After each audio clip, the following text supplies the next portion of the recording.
મિત્રો, ભારત માતા કી જય, વંદે માતરમ. હું મુકેશ વિશ્વકર્મા પંચાલ આપની વચ્ચે દરરોજ અલગ અલગ મુદ્દા સાથે આવું છું. આપણી ચેનલ આપણે કંઈક નવું કરીએમાં આજે પણ આવ્યો છું. સૌથી પહેલાં વિશ્વાસઘાતથી બચવું જોઈએ એ આપણો મૂળ મંત્ર છે. સમાચારની શરૂઆત કરીએ પહેલાં આજે માતાજીની નવરાત્રિનું બીજું નોરતું છે.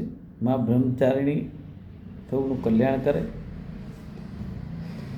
સમાચારની શરૂઆત કરીએ. લંડનના રસ્તા ઉપર પાનની પિચકારી મારવા બદલ 2 ગુજરાતીઓને 1.7 લાખનો દંડ ભરવો પડશે.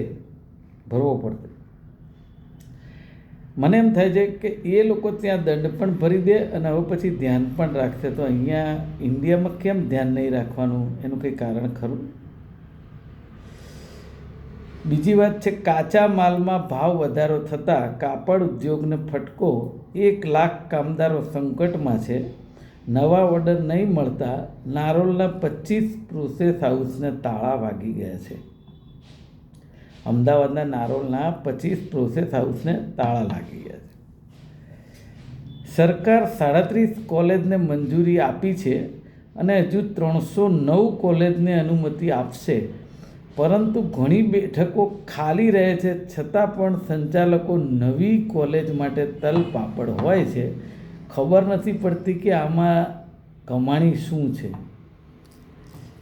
સૌથી સવાલ છે મોટો કે બેઠકો ભરાતી નથી તો નવી કોલેજ માટે લોકો તૈયાર કેવી રીતે થાય? હિંમતનગરમાંથી ખોટા સરકારી સિક્કા બનાવી આધાર કાર્ડ, જાતિ કાર્ડ આ બધું બનાવવાનું કૌભાંડ પાછું યુપી, બિહારમાં અને રાજસ્થાનના લોકોના પણ આધાર કાર્ડ બનાવે છે.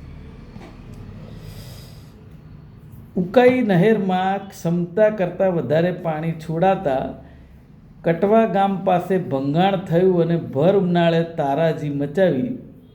11,000 હેક્ટરના ડાંગર પાક ઉપર જોખમ છે. મને એમ થાય છે અધિકારીઓનું રાજ હવે ચાલુ થઈ ગયું છે. તો આમને કંઈ એવું નથી થતું કે ટેક્સના પૈસાથી આપણે પગાર લઈએ છીએ પ્રજાને? માયાનગરી મુંબઈમાં 53 લાખ વાહનો અને રસ્તા ઉપર ખાનગી વાહનોની મોટી સંખ્યા હોય છે પાર્કિંગમાં. કહેવાનો મતલબ એવો છે કે ટ્રાફિકનો મુંબઈનો જબરજસ્ત મોટો પ્રશ્ન છે અને એની અંદર આ એક પોઈન્ટ હોય તો સૌથી મોટો પોઈન્ટ છે. મહિલા સહિત 4 આરોપી એવા છે કે જે લાંભા, દ્વારકા, રાજસ્થાનના મંદિરોમાંથી મોબાઈલની ચોરી કરતા હતા. હવે તેઓ પકડાઈ ગયા છે. સરકારે હવે સ્વીકાર્યું કે એલપીજી પુરવઠાની સ્થિતિએ ચિંતાનો વિષય છે. હવે રશિયા પાસેથી જે હશે તે ખરીદવું પડશે તેવું પણ સ્વીકાર્યું. મૂળ વાત એ જ હતી વિરોધ પક્ષની કે પ્રજામાંથી કોઈની કે જે પરિસ્થિતિઓએ સ્વીકારવું એ આપણો એક અભિગમ હોવો જોઈએ. સફાઈ વિભાગમાં 700 કરતાં વધુ જગ્યાઓ ખાલી પડી છે. શહેર સ્વચ્છ ક્યાંથી રહે? નિવૃત્તિ અને બદલીના કારણે જગ્યા ખાલી હોવાનું રટણ કરી રહેલા અધિકારીઓ. ગુજરાતમાં આંગણવાડીની બહેનો આજે પણ પડતર પ્રશ્નોના કારણે ઉપવાસ પર આંદોલનના માર્ગે બેઠા છે. ગુજરાત પોલીસને અપગ્રેડ કરવામાં ઘોર ઉદાસીનતા છે. 15 કરોડ રૂપિયા જે ફંડ આવેલું હોય એ વપરાયું જ નહીં, કારણ કે આ એક ઉદાસીનતાનો ભાગ છે. એટલે તમને ખબર જ ના પડે કે આમાં શું કરવું. બાકી તો ખરેખર જરૂરી છે, પણ what can we do? Corporation દ્વારા તળાવોનું પોઝેશન લીધા પછી પણ નારોલ અને લાંભા સહિતના 16 તળાવમાં 2600થી વધુ દબાણો થઈ ગયા છે. તળાવો 12 માસ પાણીથી ભરેલા રાખવાની ગુલબાંગ છતાં કોર્પોરેશન વોટર બોડી દબાણ દૂર કરવામાં નિષ્ફળ છે. આ ભ્રષ્ટાચાર છે. પછી બહુ આયા થશે ને એટલે પોલીસ પાર્ટી આ તે ને પછી એક સામટું બધાને ખાલી કરાવી દેશે. 2.28 કરોડની બનાવટી ચલણી નોટો સાથે યોગ ગુરુ પ્રદીપ સહિત 7 પકડાયા. હવે આ યોગ ગુરુઓએ આ ધંધા કરવા માંડે, શું કરવું?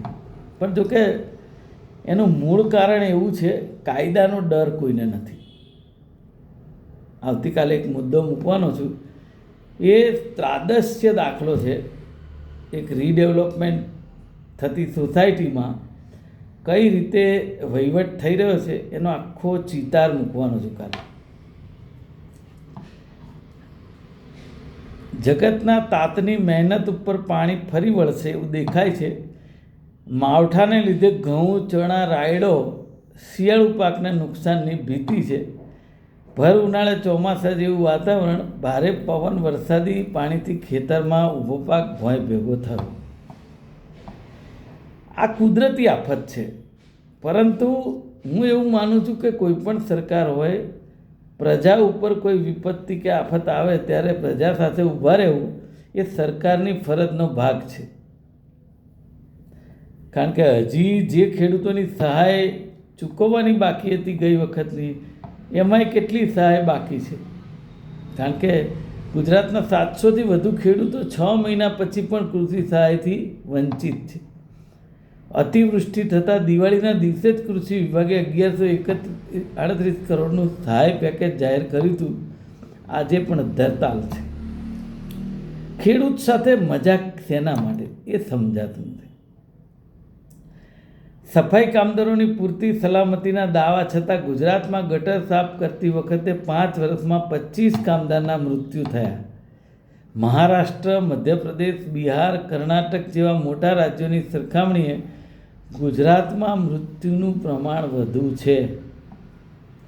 મને એવું લાગે છે કે આ એકની એક સરકાર વારંવાર આવે ને એટલે આ પરિસ્થિતિ થાય. ધોમ ધકતા તાપમાં બપોરે ગેસનો બાટલો ખંભે લઈને જઈ રહેલા દંપતી પતિ પત્નીની તસવીર છે વાડજ વિસ્તારની. તેને જીવંત કરવાની જરૂર છે. ખાવા જોઈએ એટલે બાટલો લેવા જવો પડે. જો આ આખી કહેવાનો મતલબ એવો છે કે પરિસ્થિતિ ખરાબ છે પણ કબૂલ કરવાનું નહીં એવી વાત છે. ગાઈડલાઇનના ધજાગરા. એકેય જુનિયરને વીકલી રજા નહીં. તેમાં સોલા સિવિલના આંખ વિભાગમાં ઉંદરે જુનિયર ડૉક્ટરની આંખ કરડી ખાધી. હવે કે શું ખબર કેવી રીતે થયું. અનેક દિવસથી જુનિયર ડૉક્ટરોની ગંદકી, ગેરવ્યવસ્થાની ફરિયાદ છે, છતાં અસ્વચ્છ વોર્ડમાં સૂવા માટે ફરજ પડાતી હતી. Not good.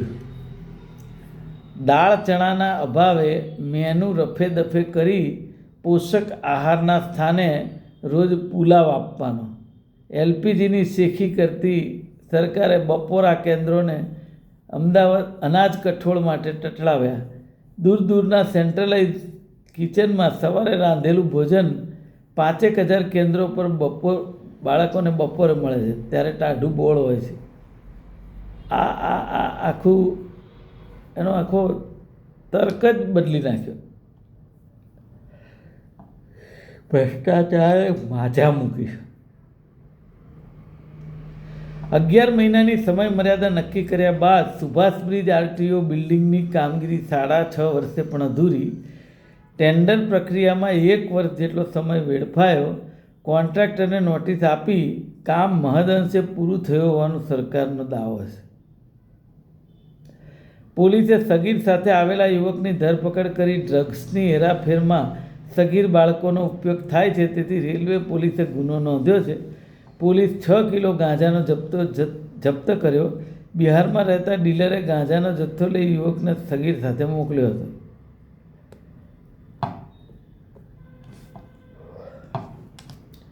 છ વર્ષ પછી ડિસેલિનેશન પ્લાન્ટનું કામ પૂર્ણ નથી થયું. દરિયાના ખારા પાણીને મીઠું કરવાના 4 પ્લાન્ટ ઠેબે ચડ્યા છે. કચ્છ, દ્વારકા, ભાવનગર, ગીર સોમનાથની પ્રજાએ મીઠું પાણી પીવા માટે હજી ઘણી રાહ જોવી પડશે. પહેલાં બુલેટ ટ્રેન આવી જવા દો, પછી મીઠાની વાત. આજે બસ આટલું જ. આપનો ખૂબ ખૂબ આભાર.